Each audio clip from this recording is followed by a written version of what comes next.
Selamat pagi, jemaat yang dikasihi Tuhan. Salam sejahtera bagi kita semua.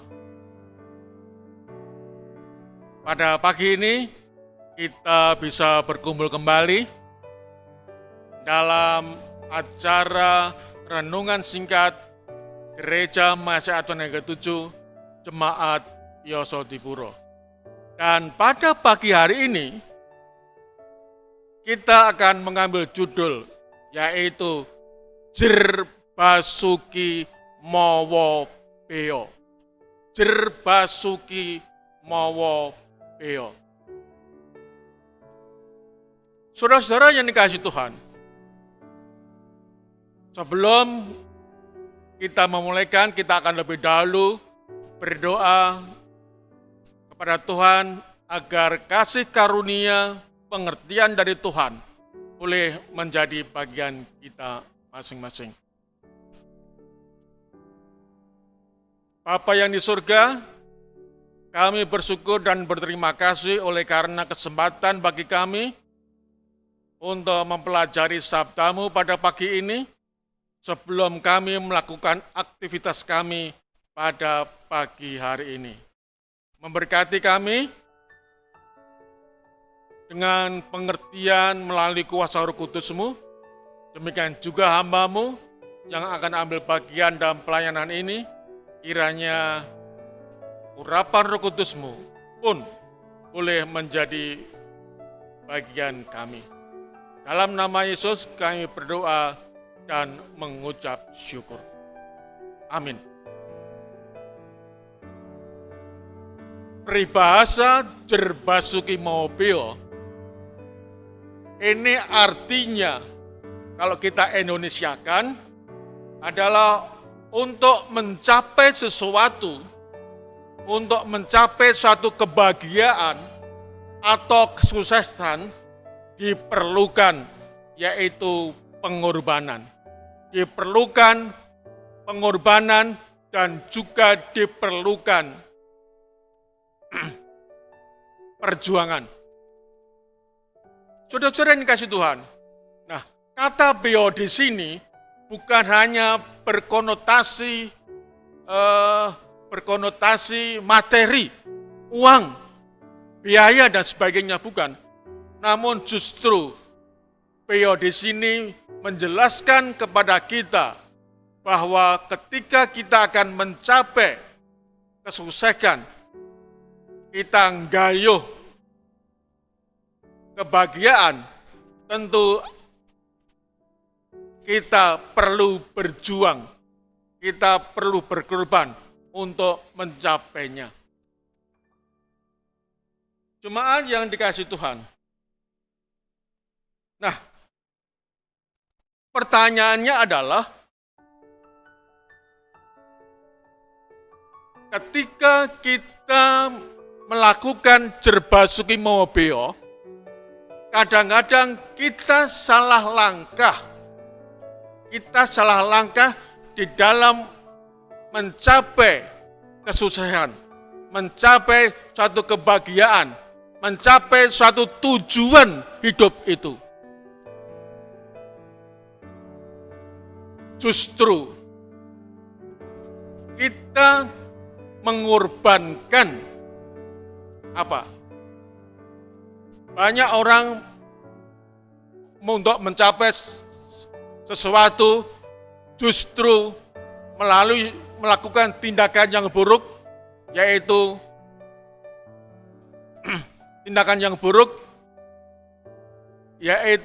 mengorbankan integritas, mengorbankan iman, mengorbankan agama dan sebagainya. Contohnya, bagaimana seseorang ingin mencapai kekayaan yang besar, mereka meninggalkan imannya, meninggalkan integritasnya dengan cara melakukan pencurian uang negara. Dan di dalam Alkitab pun juga ada hal-hal demikian. Berperilaku buruk untuk mencapai suatu tujuan. Contohnya adalah Esau.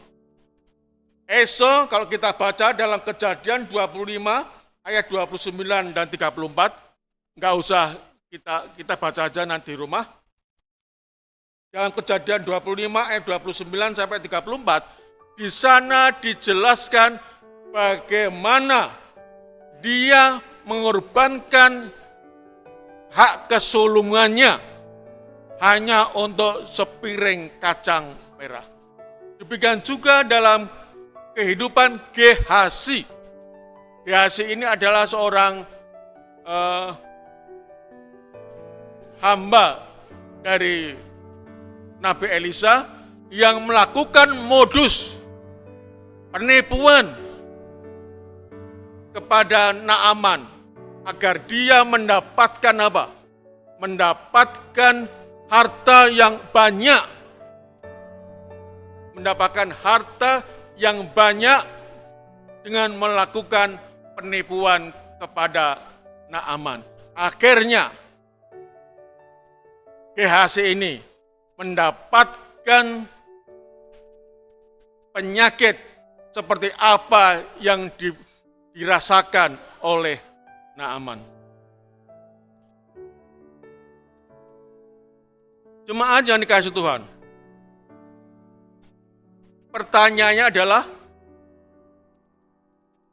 banyak orang berkorban ataupun juga berjuang untuk mendapatkan sesuatu yang fana, yang sementara, melalui perjuangan, melalui pengorbanan yang berat.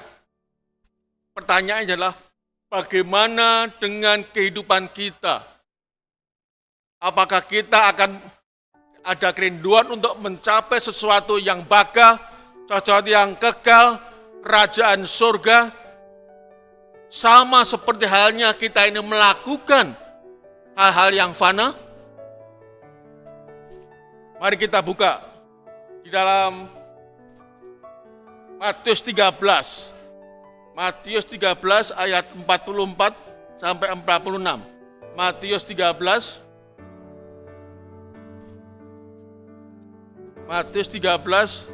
ayat 44 sampai 46 ditulis demikian. Ini merupakan perumpamaan dari Tuhan Yesus.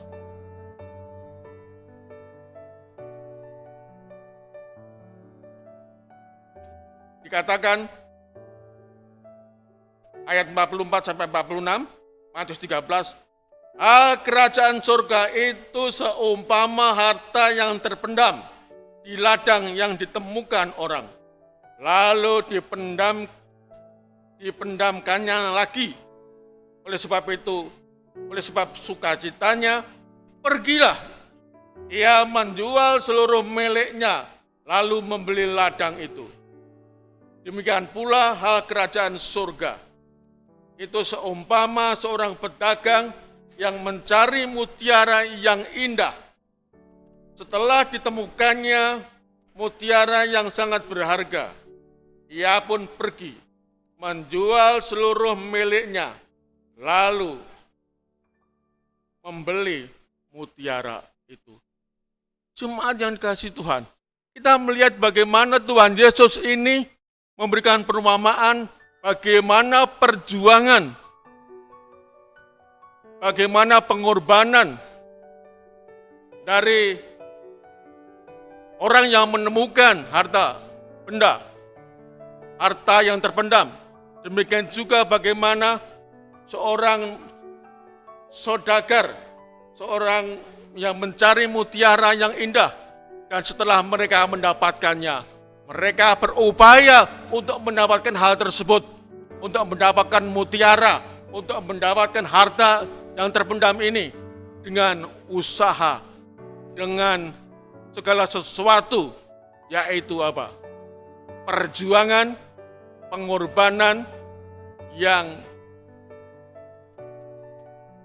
apa yang mereka punyai dalam kehidupan kita di dalam kehidupan mereka.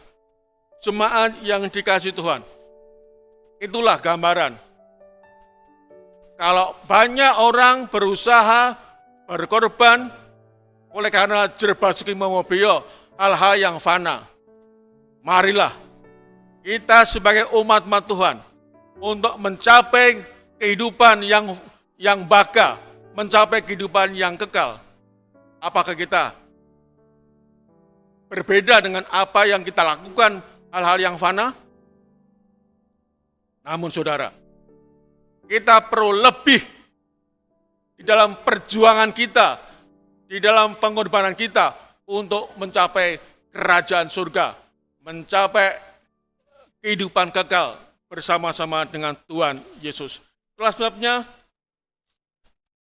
kita baca di dalam Matius pasal 6 ayat 3. Matius pasal 6 ayat 33. Matius pasal 6 ayat 33, di sana dikatakan, carilah dahulu kerajaan Allah serta kebenarannya, maka sekaliannya itu akan ditambahkan kepadamu. Marilah kita mengutamakan yang utama dalam kehidupan kita. Bukan kehidupan yang fana, bukan pencapaian yang fana, yang sementara, namun pencapaian yaitu kehidupan kekal bersama-sama dengan Tuhan Yesus.